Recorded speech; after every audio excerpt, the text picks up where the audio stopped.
नमस्कार, मैं रजनी चौबे और आप देख रहे हैं न्यूज़ 18 का डिजिटल प्लेटफॉर्म। दिल्ली का सीलमपुर फिर चर्चा में है। अब की बार एक युवक की हत्या को लेकर सीलमपुर के जेब ब्लॉक में 17 साल के एक लड़के की बेरहमी से गुरुवार देर शाम चाकू घोंपकर हत्या कर दी गई।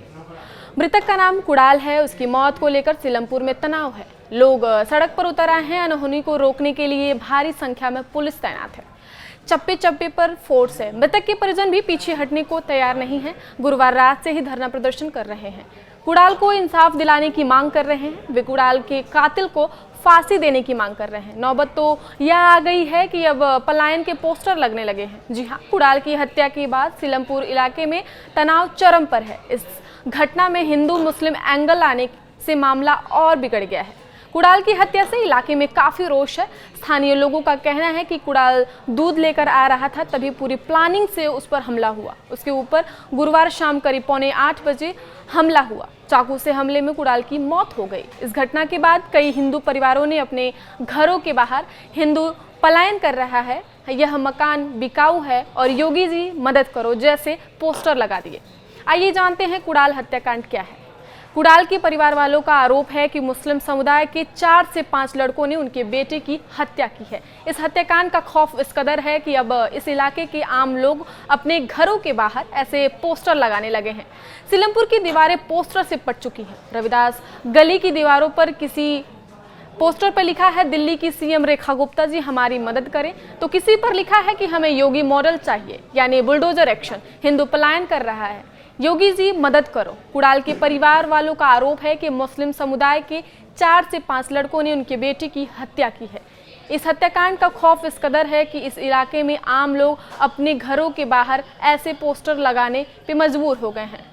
मृतक कुणाल की मां का रो रो कर बुरा हाल है। मां का कहना है कि जैसे मेरे बेटे को मारा, हत्यारे को वैसे ही मारा जाए। उन्होंने कहा कि रेखा गुप्ता भी एक मां है, वो आए, एक मां का दर्द एक मां ही समझ सकती है। पीएम मोदी और योगी पर भरोसा है, वही अब हमारी मदद करेंगे। जब तक इंसाफ नहीं मिलेगा कुछ नहीं खाऊंगी और यहीं बैठी रहूंगी। कुणाल हत्याकांड में एक लड़की का नाम सामने आ रहा है। उस लड़की का नाम है जिक्रा। मृतक की मां का कहना है कि जिक्रा ने एक दिन पहले ही कुणाल को जान से मरवाने की धमकी दी थी। सूत्रों के मुताबिक जिक्रा नाम की जिस युवती का जिक्र किया जा रहा है, उससे देर रात पुलिस ने पूछताछ की थी। अभी तक उसकी भूमिका सामने नहीं आई है। हालांकि पुलिस अभी कई एंगल पर जांच कर रही है। एक साहिल नाम के युवक का भी नाम लिया गया है, उसकी भी पड़ताल की जा रही है। जिक्रा के घर के नीचे भी पुलिस लगाई गई है, जो अंदर बैठी हुई है। इसका घर दूसरे फ्लोर पर है। कुणाल हत्याकांड की घटना को लेकर इलाके में लोगों में रोष के साथ ही तनाव भी है। क्षेत्र के लोगों का कहना है कि इलाके में कई हत्याएं हो चुकी हैं। स्थानीय लोगों ने बताया कि इस इलाके में 10 साल में इस तरह की यह छठा मर्डर है। एक शख्स ने कहा कि 2012 से मर्डर होने शुरू हुए हैं। ये छठा मर्डर है हमारे समाज का। हम हिंदू हैं, प्रताड़ना झेल रहे हैं। इनका मेन टारगेट यही है कि हम लोग घर छोड़कर चले जाएं। मैंने अपना घर बेच दिया है, जो रह गए हैं वो टारगेट बन जाते हैं। सीलमपुर में हिंदू सुरक्षित नहीं है, मिनी पाकिस्तान बन चुका है सीलमपुर।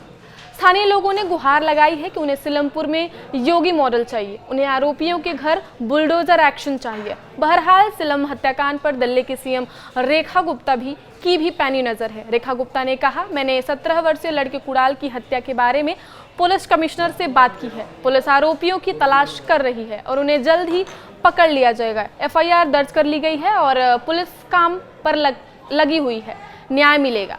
वहीं भाजपा सांसद मनोज तिवारी ने एक्स पर लिखा, सीलमपुर में कुणाल नाम के 17 साल के दलित युवक की हत्या अत्यंत चिंताजनक है।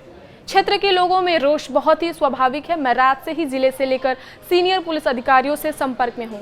अधिकांश अपराधी चिन्हित हो गए हैं और बाकी की भी गहन पड़ताल जारी है। अपराधी कहीं भी छुपने की कोशिश करें, जल्द ही गिरफ्तार होंगे और कड़ी सजा मिलेगी। लोगों में रोष स्वाभाविक है, पर क्षेत्र के लोग संयम रखें, पुलिस को कार्यवाही में बाधा न हो ऐसा प्रयास करें।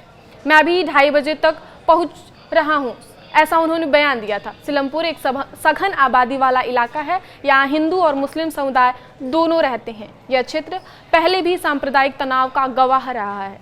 2020 के दिल्ली दंगों के दौरान भी सीलमपुर खूब सुलगा था।